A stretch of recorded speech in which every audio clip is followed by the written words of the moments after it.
تھے، جن بھی تھے، اور اس کے اندر پرندے بھی تھے، ان کا لشکر تھا، وہ ہمیشہ ان کے پاس رہتے تھے۔ حضرت سلیمان علیہ السلام گزر رہے تھے تو ایک مقام سے آپ گزرے جہاں چیونٹیاں بڑی کثرت کے ساتھ تھی،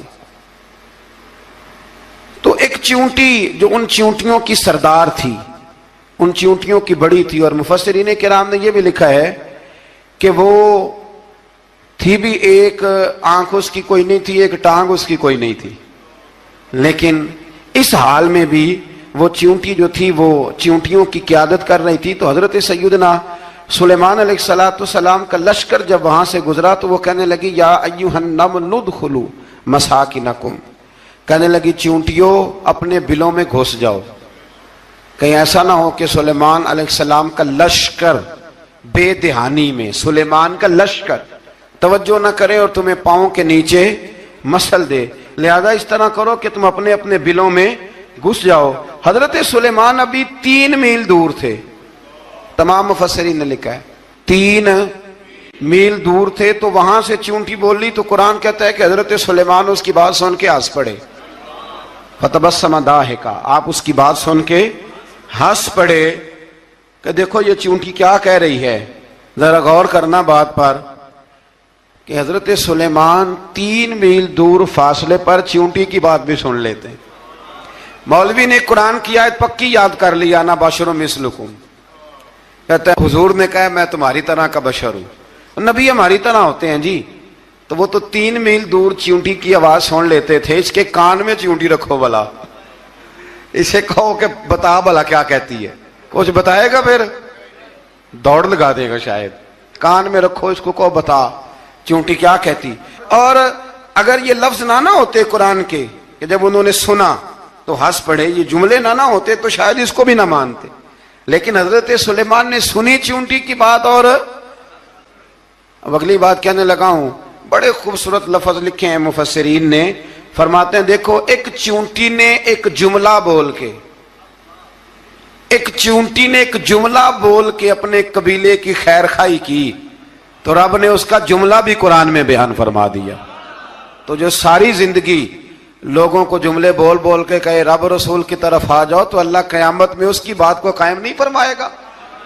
جو بھی کسی کی خیر خواہی کرے وہ ایک جملہ بول کے کرے، اور ہو بھی چیونٹی، تو اگر اللہ اس کا ذکر قرآن میں باقی رکھتا ہے تو میں اور آپ اگر کسی کی خیر خواہی کریں گے تو انشاءاللہ ذکر باقی رہے گا۔ شرط یہ ہے کہ کریں خیر خواہی، خیر خواہی کرو کسی کی، ایک جملہ بول کے بھی کرو، چیونٹی بھی ہو تو اللہ قرآن میں ذکر باقی فرما دیتا ہے۔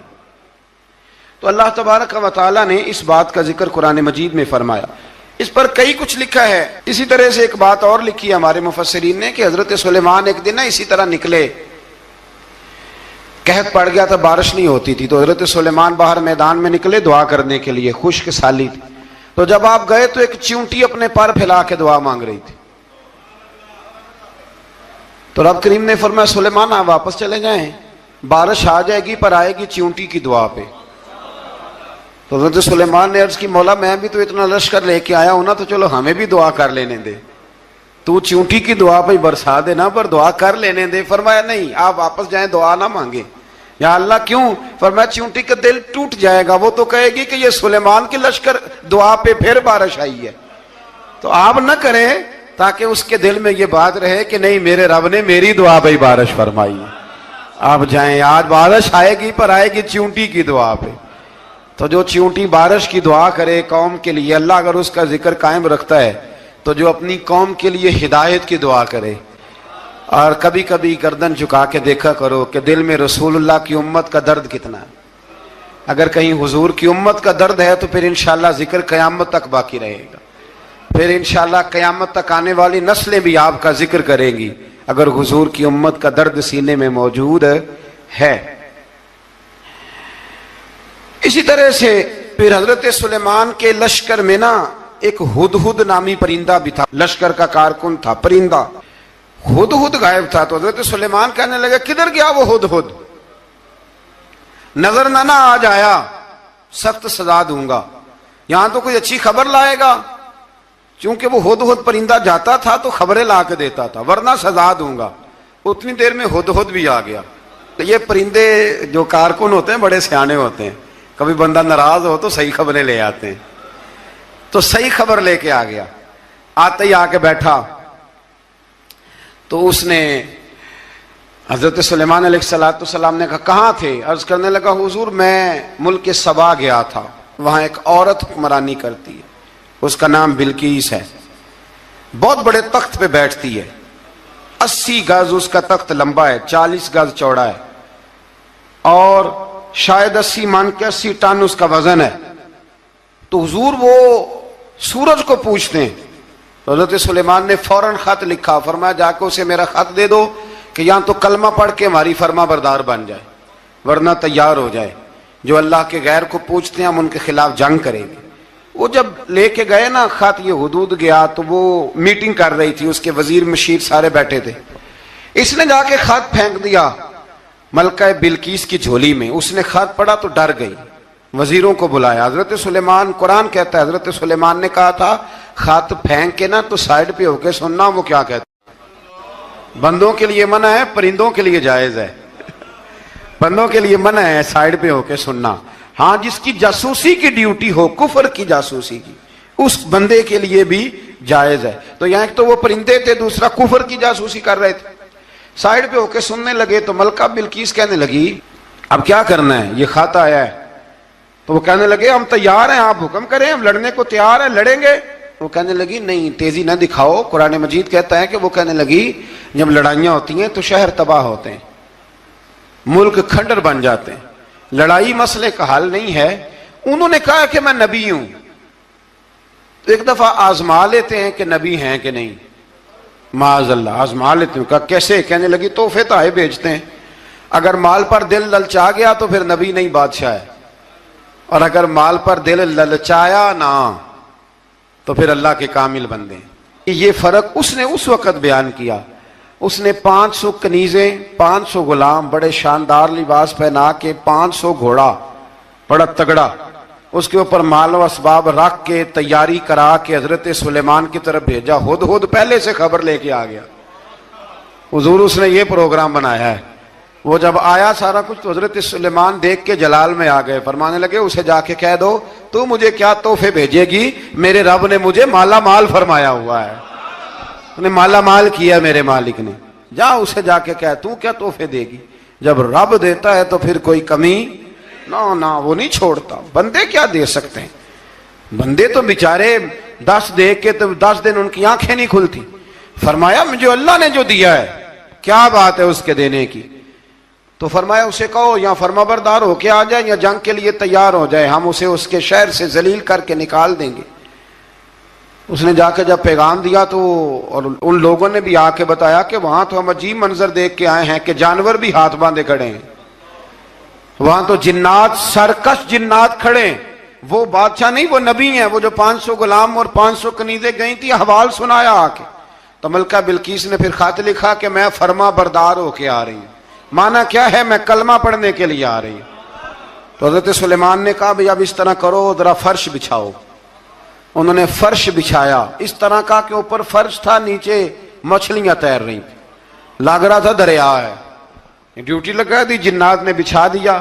ادھر حضرت سیدنا سلیمان فرمانے لگے اب چونکہ مان کے آ رہی ہے تو اسے اپنی نبوت کی علامتیں بھی دکھانی ہیں. اس نے تخت بڑا شاندار بنوایا تھا، اور خواتین میں جو عادتیں خواتین والی ہوتی ہیں وہ جاتی نہیں. وہ 7 کمروں میں نا پیچھے اپنا تخت رکھ کے تو 7 دروازے بند کر کے آئی. اس زمانے میں ایک رواج تھا، وہ زلیخا نے بھی 7 دروازے مکفل کے ایک رواج تھا. ایک کمرہ، پھر کمرے کے پیچھے کمرہ، پھر اس کے پیچھے کمرہ، پھر اس کے پیچھے کمرہ، اور اس کو بڑے موٹے تالے لگائے جاتے تھے. اور فلسفہ یہ تھا کہ ایک تالا توڑے گا کوئی تو جب تک سپاہی آ جائیں گے، اور اگر اس کے توڑنے تک نہ آئے تو دوسرے کے توڑنے تک آ جائیں گے، اور اس کے توڑنے تک نہ آئے تو 7ویں تک تو آ جائیں گے. یہ ان لوگوں کا نفسیاتی معاملہ تھا، سوچ تھی. 7 کمروں میں مکفل کر کے نا وہ نکلی. تو حضرت سلیمان علیہ السلام کہنے لگے بھئی مجھے اس کا تخت چاہیے اس کے آنے سے پہلے. اس کے آنے سے اس واقعے کی کیا ضرورت تھی قرآن پاک میں؟ یہ کیا حاجت تھی یہ تخت والی ساری بات قرآن نے کیوں بیان کی؟ پوچھیں آپ اپنے دل سے بھی اور انکار کرنے والے منکرین سے بھی، اس کی کیا ضرورت تھی؟ وہ جو کہتے ہیں جی ولی کی کرامت کی کیا ضرورت ہے، سیدھی سیدھی نماز پڑھو، روزہ رکھو، حج کرو، زکوٰۃ دو، تو پوچھو ان سے ایک سورت نمل کے اندر اس ساری تفصیل کی کیا ضرورت تھی؟ ختم ہو گئی جب وہ کلمہ جو پڑھ رہی ہے، تو پھر اس سارے واقعے کو رب کیوں بیان فرماتا ہے؟ حضرت سیدنا سلیمان فرمانے لگے تخت چاہیے، اور چاہیے اس کے آنے سے پہلے۔ قال عفریت من الجن، جنوں میں سے ایک بہت بڑا جن بولا، کہنے لگا حضور آپ کا یہ تخت برخاست ہونے سے پہلے لے آؤں گا۔ یہ جو آپ میٹنگ کر رہے ہیں نا، یا فیصلے ختم، کچھ نے لکھا صبح سے شام تک میٹنگ ہوتی ہے اور اس کو آنے میں پتہ نہیں کتنے دن لگیں گے، تو میں یہ برخاست ہونے سے پہلے، اور کچھ نے کہا دی آپ شرط کیوں لگاتے ہیں کہ صبح سے شام تک ہوتی؟ اس جن نے کہا دی آپ 10 منٹ میں فارغ ہو جائیں، آپ فارغ ہوں گے تو تخت آ جائے گا۔ مفسرین نے لکھا ہے کہ جب قرآن کہتا ہے کہ اس نے کہا کہ آپ کے فارغ ہونے سے پہلے، تو اس کا مطلب ہے کہ جب آپ اٹھیں گے، یہ جگہ خالی کر دیں گے، تو تخت یہاں کیویں ہزاروں میل کا فاصلہ ہے، آ جائے گا، پر ہوائی جہاز پہ کارگو کرا کے، جی DHL کے ذریعے کیسے آئے گا؟ وہ آئے گا تو بس آئے گا۔ تو حضرت سلیمان کی تو بادشاہت تھی نا زمانے پہ، فرمانے لگے نہیں نہیں تو لیٹ ہے، تو لیٹ ہے، تو ہمیں جانتا ہی نہیں، ایٹ سٹ تے پکھڑا کھوار گندل، اسی اور بھی بوٹیاں جاننے ہاں، یہ تو لیٹ ہے، ابھی ہماری طاقت اس سے زیادہ ہے۔ بڑی کمال بات لکھی ہے لکھنے والوں نے۔ ایک مفسر نے لکھا ہے کہ ابھی حضرت سلیمان نے غلاموں سے منگوایا ہے، اپنی بات کوئی نہیں کی، یہ حال ہے ان کے غلاموں کا، تو سردار کا عالم کیا ہوگا؟ حضرت سلیمان کہنے لگے بھی جلدی جائیے۔ قال الذی عنده علم من الکتاب انا آتیک بہ قبل ان یرتد الیک طرفک، تو اٹھا ان میں سے وہ جس کے پاس کتاب میں سے علم تھا،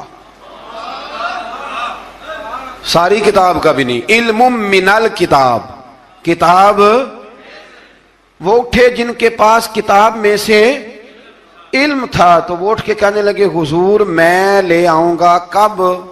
آپ کے آنکھ جھپکنے سے، نہیں آنکھ جھپکنے سے، بندہ تھا جن تھا، جن کی تو بات مانی نہیں انہوں نے، کیا کہا؟ آنکھ جھپکنے سے، میں آنکھ جھپکنے سے پہلے لے آؤں گا۔ تو حضرت سلیمان کہنے لگے تو ٹھیک ہے چل لا، پھر لا، پھر آنکھ جھپکنے سے بڑے ہی نہیں، پھر غصہ نہیں آتا ان پہ، پھر غصہ نہیں آتا۔ میرے شیخ کامل، مرشد اکمل، شیخ بحر و بار، حضور غوث پاک جیلانی، حضرت غوث اعظم یوں کر کے شاگردوں کو، مریدوں کو سبق پڑھا رہے تھے، پڑھاتے پڑھاتے ہاتھ آگے کیا، اور جب ہاتھ واپس آیا تو بھیگ گیا تھا سارا۔ تو شاگرد کہنے لگے حضور یہ کیا ہے؟ فرمایا تمہیں نہیں سمجھ آئے گی، چھوڑو تمہارے والی بات نہیں، خاصاں دی گل آما آگے نہیں مناسب کرنی، رہنے دو تم۔ کچھ وقت گزرا تو کچھ لوگ آ گئے، ابھی کلاس ختم نہیں ہوئی تھی، کپڑے بھیگے ہوئے ہو، وہ شاگرد پہلے ہی منتظر تھے، کہا تمہیں کیا ہوا؟ کہنے لگے دریا میں جا رہے تھے، اچانک ہچکولیں آنے لگے، تو ہم نے کوئی کسی بے عمل کا بازو تو نہیں نہ تھاما، ہم غوث اعظم کے ماننے والے ہیں، تو دریا میں کہا یا شیخ عبد القادر جیلانی شیئا للہ، اللہ کے راستے میں مدد کرو۔ تو کہنے لگے بس ایک ہاتھ ہی آیا ہے، اور یوں کشتی کھینچ کے باہر نکالی ہے۔ تو اب وہ شاگرد سارے چپ کر گئے، کہنے لگے جواب کیوں نہیں دیتے؟ انہوں نے کہا تم نے ہاتھ دیکھا ہے پہنچتا ہوا، اور ہم نے ہاتھ دیکھا یہاں سے جاتا ہوا، تم نے پہنچتا ہوا دیکھا ہے، تو ہم نے۔ حضرت بہاؤالحق نقشبند بخاری، ان کی ایک مریدنی تھی، اوپر چبارے پہ کسی نے اس کی عزت پہ ہاتھ ڈالا، چبارے پہ اوپر والی منزل پہ، اس مریدنی نے اپنی عزت بچانے کے لیے چھلانگ لگا دی۔ جب وہ نیچے گر رہی تھی تو حضرت بہاؤالحق نقشبند بخاری پہنچ گئے، نیچے کوئی ایسا بندوبست کر دیا، کوئی چارپائی بچھا دی، کوئی ایسا جس پہ وہ آ کے آرام سے گری اور بچ گئی۔ حضرت صاحب کی طرف دیکھ کے کہنے لگی حضور آپ کب آئے؟ فرمانے لگے پتر جب تو چبارے سے چلی تھی تب میں بخارے سے چلا تھا۔ جب تو چبارے سے چلی تھی نا تب میں بخارے سے چلا تھا اور تیرے نیچے آنے تک میں بھی پہنچ گیا ہوں. میں بھی مالی دا کم راکھی کرنا پھل کچے ہون یا پکے اے پیر مریداں دے سر تے ہی رہندا ہے.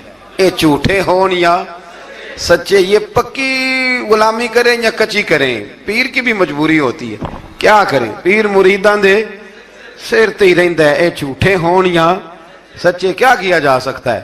لیکن نا نافرمان بیٹے کا بھی تو جائیداد میں حصہ ہوتا ہے نا. نافرمان بھی ہو تو جائیداد میں حصہ تو, چلو باپ ناراض رہے گا تو اللہ ناراض رہے گا, بات الگ ہے, پر جائیداد کا حقدار تو ہے نا, چاہے نافرمان ہی ہے. پیر مریداں دے سر تے ہی رہندا ہے. اے جھوٹے ہون یا. پھر وہ تخت آ گیا تو حضرت سلیمان سے پوچھا یہ کیا ہے, قال ھذا من فضل ربی. فرمانے لگے کچھ بھی نہیں. حضرت سلیمان کہنے لگے یہ میرے رب کا فضل ہے. شاید سب مفسرین نے بڑی بڑی باتیں کی ہوں, پر یہاں ایک قاضی ثناء اللہ پانی پتی رحمت اللہ علیہ کا فقرہ میں پڑھ رہا تھا, بڑا مزہ آ رہا تھا. قاضی صاحب فرمانے لگے اس آیت پہ, قاضی صاحب کہتے ہیں جن پر نرا فضل تھا, ھذا من فضل ربی, نرا فضل, فرمایا ان کی تو اتنی طاقت ہے کہ وہ ہزاروں میل دور سے 80 گز لمبا 80 گز چوڑا تخت آنکھ جھپکنے سے پہلے لے آتے ہیں, اور جن کے بارے میں اللہ فرماتے ہیں بشر المؤمنین بِأَنَّ لَهُم مِّنَ اللَّهِ فَضْلًا كَبِيرًا. فرمایا محبوب اپنے غلاموں کو خوشخبری دے دیں, باقیوں پہ نرا فضل تھا, ان پر تو فضل کبیر ہے, ان پر تو بڑا ہی فضل ہے اللہ کا. تو فرمایا جن پر فضل کبیر ہو, ایک نہیں, اس پر میں بڑے دلائل دے سکتا ہوں. کرامات اولیاء پر میں بڑے ہی دلائل دے سکتا ہوں, بڑے. غوث اعظم رضی اللہ تعالیٰ عنہ کے پاس بادشاہ آیا تو کہنے لگا پیر تب مانوں گا جب سیب کھلائیں گے. سیب کا موسم ہی نہیں تھا. تو حضرت صاحب آتے ہی اسے کہنے لگے اب تو میری ولایت کو سیبوں پہ تو نہ تول, اب سیب کھلائے تو ولی یا نہ کھلائے تو ولی کوئی نہیں, یہ تو اب میری ولایت کو سیبوں پہ تو نہ تول. تو حضرت صاحب نے یوں ہاتھ اٹھایا تو اللہ نے 2 سیب عطا فرمائے. تو وہاں جملہ ہے حضور غوث اعظم کا, فرمانے لگے اگر اللہ حضرت مریم سلام اللہ جو بنی اسرائیل کی ولیہ ہیں, ولی ہے نا, وہ نبی تو نہیں نا, عورت نبی نہیں ہو سکتی. فرمایا اگر اللہ انہیں بغیر موسم کے پھل دے سکتا ہے, میں تو محمد عربی کا نوکر ہوں. فرمایا اب نہ 2 سیب آئے تھے, تو وہ کہنے لگا میرے تو دل میں 1 سیب تھا نا. تو حضور غوث اعظم نے نا 1 سیب مجھے دیا, 1 میں نے کھایا تو 1 غوث پاک کھانے لگے. کہتے ہیں میں نے وہ منہ میں رکھا, ذرا ترش تھا, تو میرے چہرے کا وہ رنگ دیکھ کے نا, اثر دیکھ کے کہ تلخی محسوس, تو غوث اعظم کہنے لگے میرے والا کھا. تو 1 انہوں نے کاٹ کے ٹکڑا دیا, کہتے کھایا تو بڑا میٹھا تھا. تو میں نے کہا حضور آئے تو دونوں ہی غیب سے ہیں, تو آپ کے والا میٹھا ہے, میرے والا کڑوا ہے. تو آپ فرمانے لگے آئے تو دونوں غیب سے تھے, پر ایک کو ذرا ظالم کے ہاتھ لگ گئے ہیں نا, اس کو تنبیہ بھی کر دی کہ ظلم سے باز آ جا, تنبیہ بھی کر دی. فرمایا ہاتھ ظالم کے لگے اس لیے ترش ہو گیا, سیانا بن. 1 نہیں 20 درجنوں, لیکن پتہ نہیں کیوں لوگ اڑ گئے, پتہ نہیں کیوں کڑ کے آ گئے. کرامت اولیاء کے معاملے میں بالکل, اور پھر کسی حدیث میں یہ نہیں آیا کہ اس زمانے میں ولی ہوں گے تو اس زمانے میں ولی نہیں ہوں گے. حضور نے فرمایا میری امت کبھی گمراہی پر جمع نہیں ہوگی. اقبال کہتے ہیں اولیاء کیا ہوتے ہیں, اولیاء کیا ہیں, جواسیس القلوب. اقبال کہتا ہے ولی کا بہت بڑا ولی تم نے دیکھنا ہو تو اسے دیکھو جو تیرے دل کا جاسوس ہے. چلو یہ مشکل بات ہے, میں نہیں چھیڑتا, لیکن جو تیرے وہ جاسوسی کرتا ہے, پر کرتا ہے تیرے دل کی, وہ تیرے دل کا جاسوس ہوتا ہے ولی. اور اس پر حضور کی حدیث ہے, فرمایا اس کی فراست قلبی سے ڈر, یہ اللہ کے نور سے دیکھتا ہے, ڈر اس کی فراست قلبی سے. اللہ توفیق عطا فرمائے.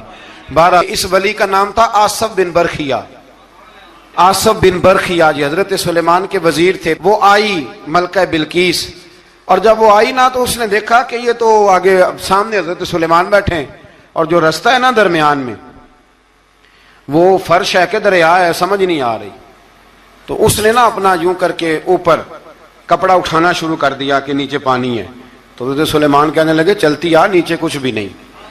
اس نے پیر رکھا, نیچے مچھلیاں بھی تیرتی جا رہی تھی. حضرت سلیمان علیہ الصلوۃ والسلام, آج بھی اللہ نے توفیق دیا نا لوگوں نے اس طرح کی تعمیر. کیوں پکی, جلال آ گیا. یہ کہاں کی شرافت ہے بھائی, جب تو نے پکا بکایا نہیں کھایا تھا تب بھی تو ہی تھا, اور آج تجھے, اور پھر اس سے آگے گزرتے ہم, ذرا نمک تیز کیوں ہے ہنڈیا میں, اس اور میرے پاس ایسے مسائل طلاق کے آتے ہیں کہ جناب بیوی نے ہانڈی ٹھیک نہیں پکائی تھی، خامد کو جلا لایا، اس نے کہا طلاق طلاق طلاق، لا حول ولا قوت، یہ کہاں کا انصاف ہے؟ ہنڈیاں ٹھیک نہیں پکی، سالن میں مرچیں زیادہ ہیں، روٹی جو ہے وہ جلا دی ہے، تو نے ٹھیک طریقے سے پکائی نہیں، سالن کے ساتھ سلاد کیوں نہیں بنایا؟ بھائی ذرا تھوڑا سا خیال کر، اگر اللہ نے تجھے مرد بنایا ہے، وہ تجھے عورت بنا دیتا تو تو احتجاج کر سکتا تھا؟ اس نے تجھے اگر اشرف المخلوقات بنا دیا ہے تو اتنا تکبر، اتنا غرور؟ سنو رسول پاک علیہ السلام کا طریقہ، بخاری مسلم کی حدیث سے رسول پاک صلی اللہ علیہ وسلم کی زوجہ سیدہ طیبہ طاہرہ ام المومنین حضرت عائشہ صدیقہ رضی اللہ تعالیٰ عنہ فرماتی ہیں، وہ دن جب اللہ نے ہمیں خوشحالی دے دی، وہ دن جب اللہ نے فتح دے دی، اذا جاء نصر اللہ والفتح ورأیت الناس یدخلون فی دین اللہ افواجا ان فتحنا لک فتحا مبینا کی جب اللہ تبارک و تعالیٰ نے خوشخبریاں سنائی، بڑا مال، بڑا کچھ، فرماتی ہیں گھر میں کھانا تیار ہوتا تھا، اگر حضور کو پسند نہیں نہ آتا تھا حضور چلے جاتے تھے، چھوڑ دیتے تھے۔ فرماتی ہے میں نے پورے 9 سال میں ایک بار بھی ایسا نہیں دیکھا کہ رسول پاک نے پکے ہوئے سالن میں سے نقص نکالا ہو، حضور نے کبھی نقص نکالا ہو، کبھی۔ ہم باز ہی نہیں آتے، مہمان جائیں گے کسی کے گھر، اسے کہیں گے یار ذرا نمک لانا تھوڑا سا، یعنی تو مہمان گیا کسی کے گھر اور تو اپنے میزبان کو یہ بتا رہا ہے کہ تمہیں تو نمک ڈالنے کا طریقہ نہیں آتا۔ ہم انسلٹ کرتے ہیں میزبان کی، ذرا نمک لائیے گا تھوڑا سا۔ اچھا جی، آپ کا حال یہ ہے کہ آپ ان کو بتلانا چاہ رہے ہیں کہ تمہیں تو ہنڈیاں نہیں پکانی آتی، تمہیں تو نمک پورا کرنے کا سلیقہ اور ڈھب نہیں آتا۔ یہ ہمارا اور رسول پاک کا انداز یہ ہے، اپنے گھر گئے ہیں اور حضور کی بیویاں صرف بیویاں نہیں بلکہ نبی پاک کی امتی بھی ہیں، صرف بیویاں نہیں خادمائیں بھی ہیں، ان کے لیے بحیثیت امتی حکم ماننا بھی ضروری، اور جتنی نفاست اور جتنا حسن نبی پاک کی طبیعت میں تھا کسی کی طبیعت میں ہو ہی نہیں سکتا۔ باوجود اس کے سیدہ فرماتی ہے کھانا پسند نہیں آیا تو چھوڑ دیا، نہیں کھایا، لیکن رسول پاک نے کبھی نقص نکالا، اور یہاں اس بات پہ طلاقیں ہو رہی۔ اگلی حدیث سنیے، حضرت عائشہ صدیقہ فرماتی ہیں حضور گھر آئے، کہا عائشہ کچھ کھانے کو ہے؟ میں نے کہا حضور سرکے کا سالن بنایا۔ کیا کیا ہے؟ اور حضور صحیح بنا بھی نہیں، دل میں خیال آ رہا، یہ تو بتا دیا کہ سرکے کا سالن، اور طبیعت یہ کہتی تھی کہ صحیح بنا ہوا نہیں ہے، صحیح بنا بھی نہیں، اور پھر بنا بھی جلدی میں ہے، اور وہ اس قابل نہیں کہ میں پیش کر سکوں۔ میں نے کہا حضور سرکے کا سالن ہے، آپ ذرا انتظار فرمائے میں پتہ کراتی ہوں۔ حضور نے فرمایا وہی لے آؤ۔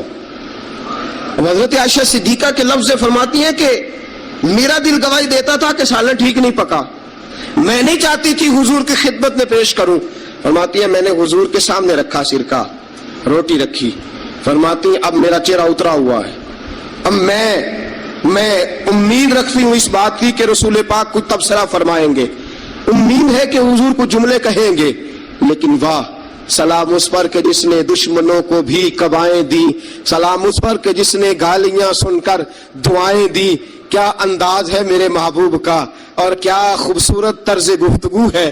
حضرت عائشہ فرماتی ہیں حضور نے لقمہ منہ میں ڈالا، جیسے ہی اندر لقمہ گیا میں منتظر تھی کہ تبصرہ آئے گا، حضور بول لے، لب کھول لے، حکمت کے موتی رول لے، اور حضور نے کیا فرمایا؟ فرمایا عائشہ کیا خوب سالن پکایا ہے، کیا لذیذ سالن پکایا ہے، کیا بات ہے آج تو کھانے کی، آج تو کیا بات ہے۔